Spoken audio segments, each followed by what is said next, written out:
Florence Maarman. I'm serving a 30-year jail sentence for murder because I killed a white man. My name is Florence Maarman. I was born in a farm called Paradise in Kempsdorp in the Northern Cape. My parents were farm laborers and we lived happily on the farm. My father loved farming. I guess I loved it too, but not like my father. I mean, he would wake up at dawn and left it at dusk. Mama would complain, but Papa would just smile and go to bed exhausted and proud. We planted everything on that farm. Vegetables, peanuts, cotton, cabbage, maize, and oranges as big as your head.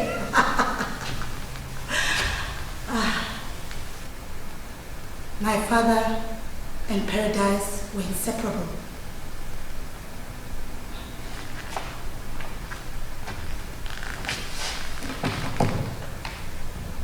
It would be the very farm that would be his death, my doom. Paradise was owned by a pyramid couple called the Duplessis. Oh, they complained about everything. Florence, did you see the news today? Oh, this country is going to the dogs. Black people cannot lead. They are naturally born athletes, artists, and entertainers. Bad leaders, bad managers. I mean, look at the rest of Africa. As soon as the white man leaves, chaos follows.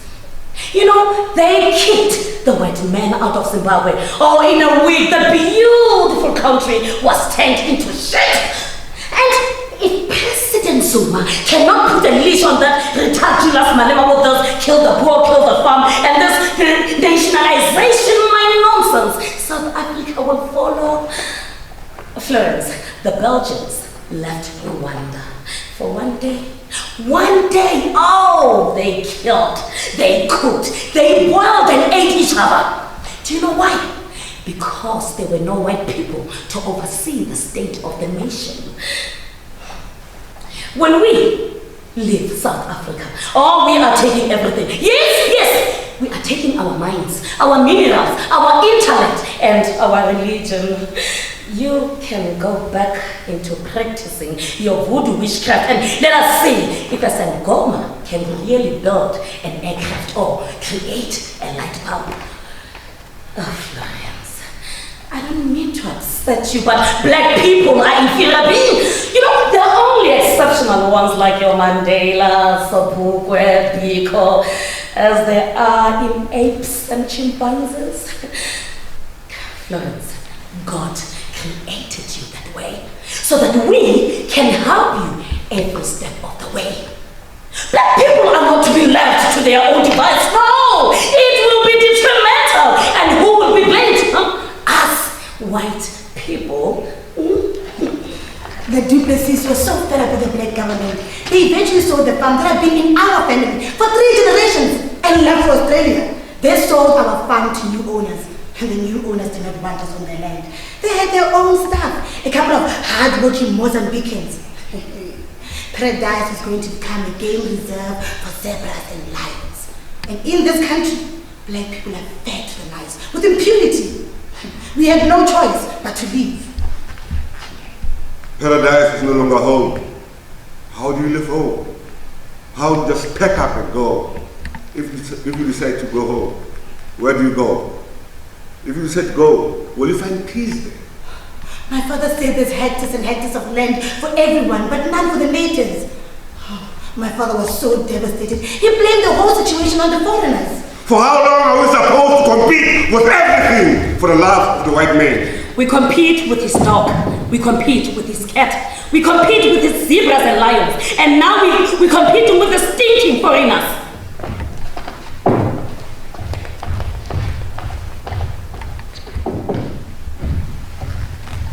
We went to live with my aunt in Pampistad. Oh, it was a dark place. The wind blows like hell. We were packed up in that 4-bedroom house. 5 people slept in the bedroom, 5 in the other, 5 in the living room. We secured the kitchen. Me, my mother, my father, and my 2 siblings. My father was so heartbroken. He died that year. He died of boredom. He died of claustrophobia. He hated township life so much, he just gave up and died. He left us all alone. He just left us in the gut organization. We went to the new farm owners where there were zebras and lions to ask them to bury my father on the farm, and they refused. They just refused with no particular reason, and they told me if I ever came to the farm again, they would cut off both my tits and feed them to the lions and the zebras.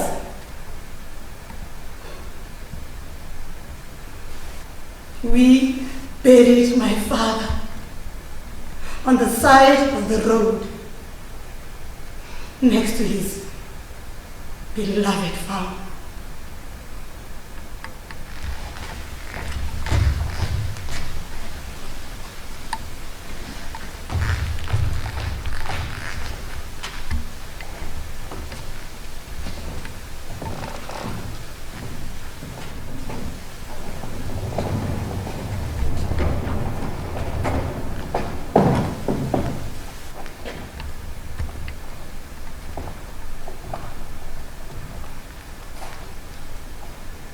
So, you are leaving without saying goodbye?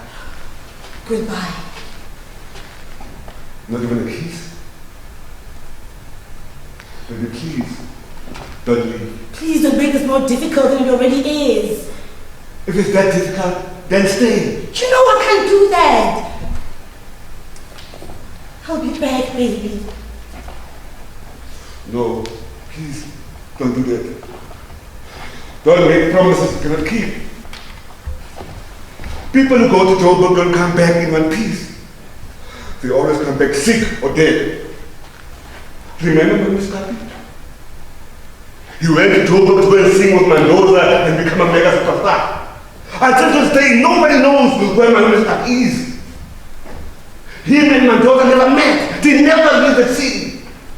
You know I don't have a choice, Clement. You always have a choice. I'm not a child, Florence. I know a thing or two about Joburg. I see the shit on television. I read magazines. They got rats as big as bricks. Those big rats nibble the toes of the young and old.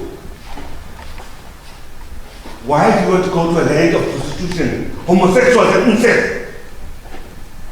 Joburg will never give what you want. It's a mirage, a make-believe, a bedtime story. It's not real.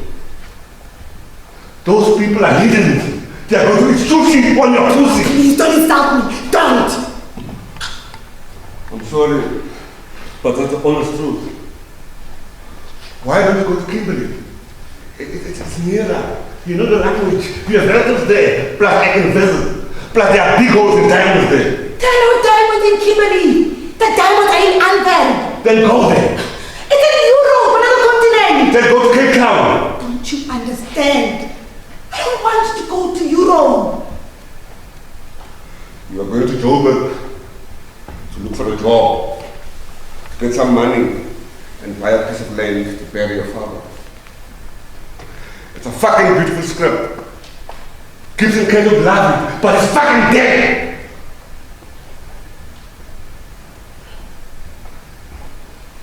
Don't you love me? Don't you believe in me? Cut the crap. Remove the sentiment. How long is it going to take? How long am I supposed to wait? 10 years? 20 years? A lifetime? I laugh at Florence Maarman, but I'm not a kind. I don't believe in romantic bullshit. I don't get Shakespeare. I'm a practical man. I want my woman home. In my house, barefoot and pregnant, chained to the sink. What are you saying? I'm saying nothing. I'm just facing facts. You have to choose between me and your father. You can't have both of us. My father is dead! Then why am I still competing with him? My father will not be buried on the side of the road as for touching freedom fighter! I arrest my case. No, Clement, no, you are not going to arrest the case. You are not going to give up on us. I am going to get that money.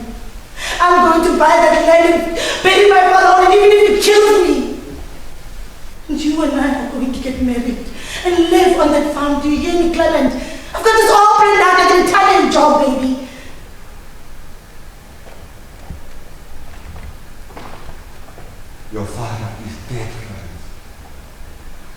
6 feet underground. The worms are having a feast. You have to let them go.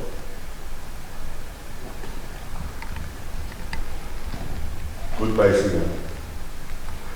Take care of yourself. The Italian Job is a movie, fiction. I don't get it.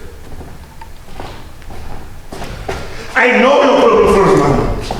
You're just like the father, always full of shit, always upsetting the white man, near bastard, who can bastard, always upsetting the white man, always wanting the white man's land. Well, this land belonged to white people, the whole fucking continent. God gave to them, gave them control over everything, plants, animals, minerals, intelligence. That's why they're on top of the food chain. They're an apex predator. They hire cheap labor across the fence and they fucking kill each other for the crumbs off the table. Remember what Mr. Bush said? Fucking black people is in their genes. It is their destiny to lead us. Florence, leave the white man alone. God put him in that position of power. Just go home, submit, and multiply. Have you given up?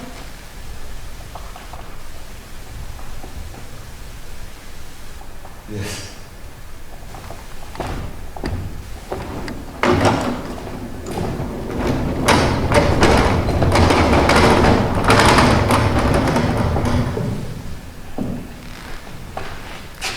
I went to live with my uncle Malume Muzi in my bed as a wage.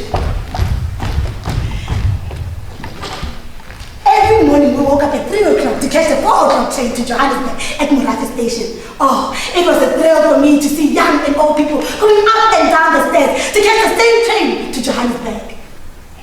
In town, I looked everywhere for a job. I combed the suburbs with no luck.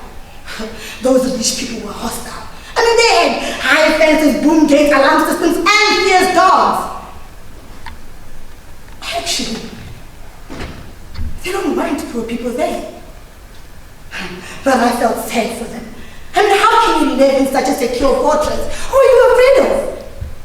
My uncle spoke to superiors, but they were looking for somebody with computer experience. They were looking for a nerd. It was out of my league. I mean, I would have grade 10 with farming experience. Hey, I could spin a tractor, make it laugh his back with his balls hanging loose.